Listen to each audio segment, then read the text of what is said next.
দুষ্টুমি করায় শিক্ষক থাপ্পড় মেরেছিলেন আর তারপর স্কুলে ঢুকে একেবারে বন্দুক নিয়ে তেড়ে গেলেন ছাত্র ওই শিক্ষকের দিকে। ভাবুন একবার, যে ঘটনা ঘটেছে আপনাদের জানিয়ে রাখি, ঝড়গ্রামের গোপীবল্লভপুর স্কুলে রোমহর্ষক কাণ্ড। দুষ্টুমি করায় শিক্ষক থাপ্পড় মারায় তারপর সেই ছাত্র তেড়ে গেলেন বন্দুক নিয়ে শিক্ষকের দিকে। প্রথমে ইতিহাস শিক্ষকের নামে নালিশ করতে যায় ওই ছাত্র প্রধান শিক্ষকের কাছে, আর তারপর ঠিক কি হলো জানাবো, কথা বলবো। আমাদের সঙ্গে রয়েছেন আমাদের প্রতিনিধি অমিতাভ রথ। অমিতাভ, দেখো পাপিয়া, দশম শ্রেণীর একটি ছাত্রকে শিক্ষক থাপ্পড় মারায়, ছাত্রটি দুষ্টুমি করছিল সেই কারণেই শিক্ষক তাকে থাপ্পড় মেরেছিল। গোপীবল্লভপুরে হাই স্কুলের একটি ঘটনা। এরপরই ওই ছাত্র প্রথমে স্কুলের প্রধান শিক্ষকের কাছে ওই যে শিক্ষক তাকে চড় মেরেছিল তার নামে অভিযোগ করতে যায়, তার বিরুদ্ধে ব্যবস্থা নিতে হবে।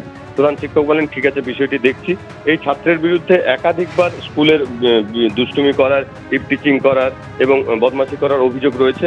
এবং গতকালও যখন ক্লাস চলছিল, ইতিহাস ক্লাস, সেই সময় সেই শিক্ষক তাকে বারণ করেন দুষ্টুমি করতে, কিন্তু ওই ছাত্রটি না শোনায় শিক্ষক তাকে একটি থাপ্পড় মারেন। এরপরে ছাত্রটি বাড়ি চলে যায় টিফিনের সময় এবং বাড়ি থেকে যখন ফিরে আসে ব্যাগে একটি লোডেড 9mm পিস্তল নিয়ে আসে, ছুরি নিয়ে আসে এবং পাঞ্চ নিয়ে আসে।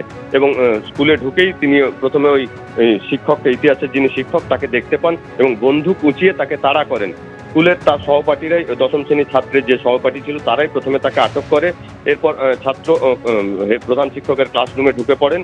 তারপরে শিক্ষককে না পেয়ে ওই দশম শ্রেণীর ছাত্র শিক্ষকের বাড়িতে যান, পাশেই বাড়ি, সেখানে তার স্ত্রী ছিলেন এবং তার কন্যা সন্তান ছিলেন। সেখানে কর্মরত সিভিকরা এই ছাত্রটিকে ধরে ফেলে।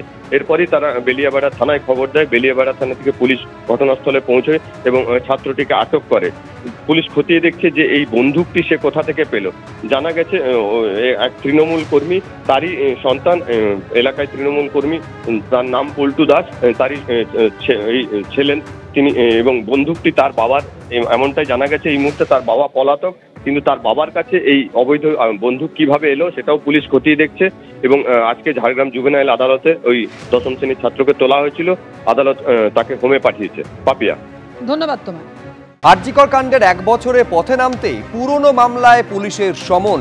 পুলিশের তলবের দ্বিতীয় দিনে 3 জন ডাক্তারকে থানায় হাজিরার নির্দেশ। বউবাজার থানায় জুনিয়র চিকিৎসককে তলব করা হয়। এই থানায় সিনিয়র ডাক্তার কৌশিক চাকিকেও তলব করা হয়। সিনিয়র ডাক্তার অভিক কারককে হেয়ার স্ট্রিট থানায় তলব করা হয়। হেনস্থার অভিযোগে কলকাতা মেডিকেল কলেজ থেকে প্রতিবাদ মিছিল অভয়া মঞ্চের তরফে।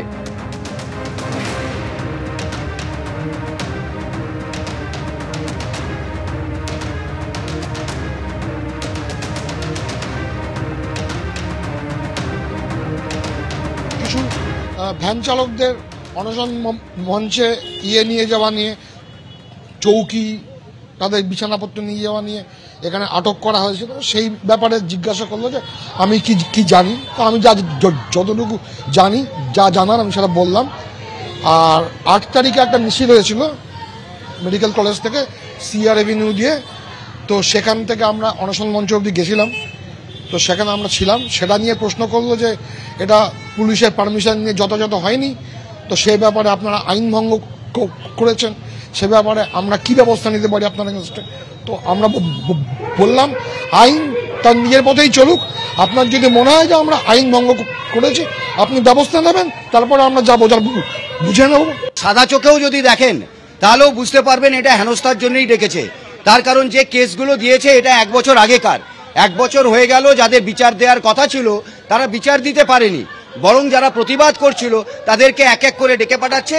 তারা হয় চিকিৎসক, নয় জুনিয়র ডাক্তার, বা কেউ না কেউ হবে। ফলে এবং তাদেরকে যে ধারাগুলো দিচ্ছে যে তারা কোথাও মিছিল করেছে, কোথাও মিছিলে পার্টিসিপেট করেছে, বা কোথাও আন্দোলন করেছে, তার জন্য। আচ্ছা আপনি বলুন তো, এগুলোর জন্য কেউ কোনোদিন পুলিশ ডেকে পাঠায়?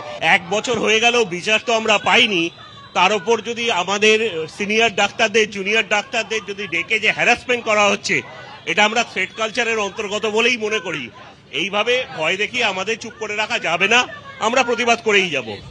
এখনো পর্যন্ত যারা আসল দোষী তাদেরকে বিচারে আনা হলো না, অথচ যারা প্রতিবাদ করছে তাদেরকে ডেকে ডেকে নিয়ে এসে প্রতিদিন থানাতে তলব করা হচ্ছে এবং তাদেরকে হ্যারাস করা হচ্ছে।